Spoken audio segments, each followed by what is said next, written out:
Equipo número 7 y nos toca exponer lo que es potencia. Nuestro equipo está conformado por Alberto, Jacqueline, Brenda, Víctor, José Ignacio. Bueno, nosotros vamos a hablar lo que es potencia. Una potencia es un dispositivo que produce una fuerza para poner en movimiento algún cuerpo.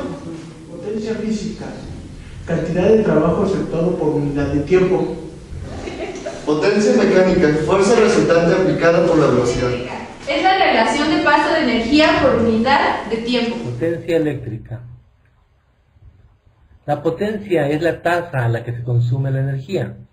Potencia se define como la energía desarrollada o consumida en una unidad de tiempo y se expresa en la fórmula potencia es igual a energía sobre tiempo. La unidad de la potencia es el watt. Un watt equivale a un joule por segundo. Consiste en un motor cuya resistencia es de 15 ohms con una fuente de voltaje de 45 volts. ¿Cuál es la potencia empleada por el motor? La potencia puede encontrarse con esta fórmula. P es igual a voltaje al cuadrado entre la resistencia. Sustituimos los datos y tenemos que es 45 volts al cuadrado entre 15 ohms, lo cual nos da 2025 entre 15, siendo pues la potencia igual a 135 watts. El esquemático correspondiente a ese circuito lo tenemos aquí, en donde aquí yo tengo la batería. La batería, este es el lado positivo de la batería, está conectado a la placa, esta que será la placa positiva. El lado negativo de la batería está conectado a la placa que va a ser la placa negativa. Acá tenemos un poco de agua. El multímetro está conectado a la placa negativa, su lado negativo, y el lado positivo lo vamos a poner en el agua para que me lea el potencial eléctrico. Así que este es el esquemático correspondiente a este diagrama que tenemos acá. Para poner en evidencia el potencial eléctrico, entonces vamos a hacer unos ensayos de medición del potencial eléctrico entre las placas, y ustedes lo que tienen que poner atención es a las medidas de el multímetro que nos va a dar el potencial eléctrico. Lo primero que voy a hacer es que vean que cuando pongo esta punta en el agua, pues aparece inmediatamente un potencial que en este caso es del orden de 3,6 voltios, y no hay punto aquí en esta región entre las placas que no tenga un número de voltaje asociado. Cada uno es diferente, es decir, cada coordenada se caracteriza por tener un valor. El potencial eléctrico lo que nos estaría dando es la energía por unidad de carga en esta región entre las placas. Pero este sistema tiene algunas características de interés. Por ejemplo, si me muevo paralelo a las placas, así, entonces el potencial eléctrico no cambia sensiblemente. Acá tengo otro valor, pero si me muevo paralelamente, ese valor no cambia sensiblemente. Cada vez que me mueva paralelo a la placa, pues el valor no cambia sensiblemente.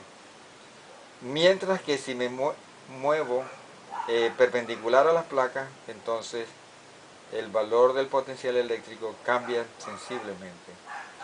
El hecho de que este valor de potencial cuando me muevo horizontalmente no cambie mucho, me lleva a pensar de que estas líneas tienen un potencial constante y por eso reciben el nombre de líneas equipotenciales. Esta es otra línea equipotencial y hay muchas líneas equipotenciales siempre que me mueva paralelo a las placas. También puedo saber en qué sentido va el campo eléctrico con la idea del potencial eléctrico. Es decir, aquí por ejemplo tengo un valor de 3,5 voltios. Si me muevo hacia la placa negativa, observen que el valor entonces cae a 2,2 o 2,3 voltios. De manera que el potencial alto está aquí y el potencial bajo está acá, y el campo es en este sentido, es decir, de la placa positiva hacia la placa negativa. Eso es bien interesante de este sistema. También podemos decir que el campo eléctrico en general es perpendicular a las líneas estas equipotenciales. Pero si uno quiere saber, además del sentido del campo eléctrico, si quisiera saber la magnitud de ese campo, entonces uno puede proceder de la manera siguiente. Es decir, yo voy aquí, por ejemplo, a tomar este punto y lo voy a llamar Y sub 1. Y ese punto tiene una coordenada Y de 10,0 centímetros. Y me da un valor de 3.55 voltios. Mientras que si me paro acá en este otro punto, que este es el punto de coordenada Y2, estoy a 5,0 centímetros de mi placa negativa, entonces el potencial se me ha bajado a 2.31 voltios. De manera que ya yo tengo una información, es decir, tengo en un punto dado tengo el potencial, y en el otro punto también tengo el potencial. Necesito las coordenadas. En este caso, la única coordenada que estoy cambiando es la que yo he llamado Y, que es en la dirección perpendicular a las placas. La otra la he llamado X. Eso me va a permitir entonces hacer el cálculo del campo eléctrico de una manera bastante simple. Acá les voy a mostrar los datos. Cuando me coloqué en la posición de 10,0 centímetros, el potencial eléctrico fue de 3,55 voltios. Cuando me puse en la posición de 5,0 centímetros, el potencial fue 2,31 voltios.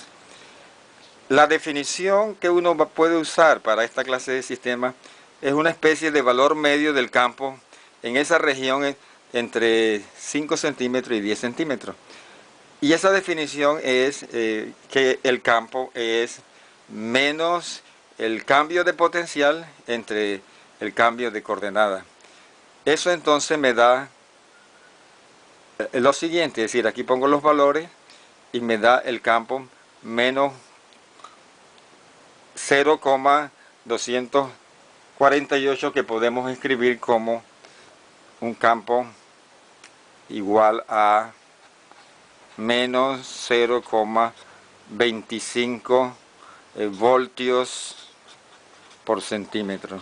Como ustedes pueden ver, es un cálculo muy simple, porque lo único que necesito es con el multímetro leer el potencial eléctrico y con el papel milimetrado pues saber entonces las coordenadas del punto en donde estoy midiendo. Si quisiera medir más localmente, entonces lo que uno haría es disminuir la variación de coordenadas, y entre más pequeña es esa variación, pues más local va a ser el campo. Así que uno puede hacer mediciones de valores medios o mediciones ya bien locales. Este sistemita, aun cuando uno lo ve simple, nos puede permitir hacer mucha física, porque uno podría con este concepto ahora preguntarse, bueno, ¿cómo cambia ese campo si yo separo más o menos las placas? ¿Cómo es ese campo si, por ejemplo, cambio el voltaje de mi batería? Y entonces ese campo podría ser estudiado de una manera mucho más completa. Eso nos permitiría hacer mucho más física que la que yo he hecho, pues yo simplemente he calculado un valor medio del campo.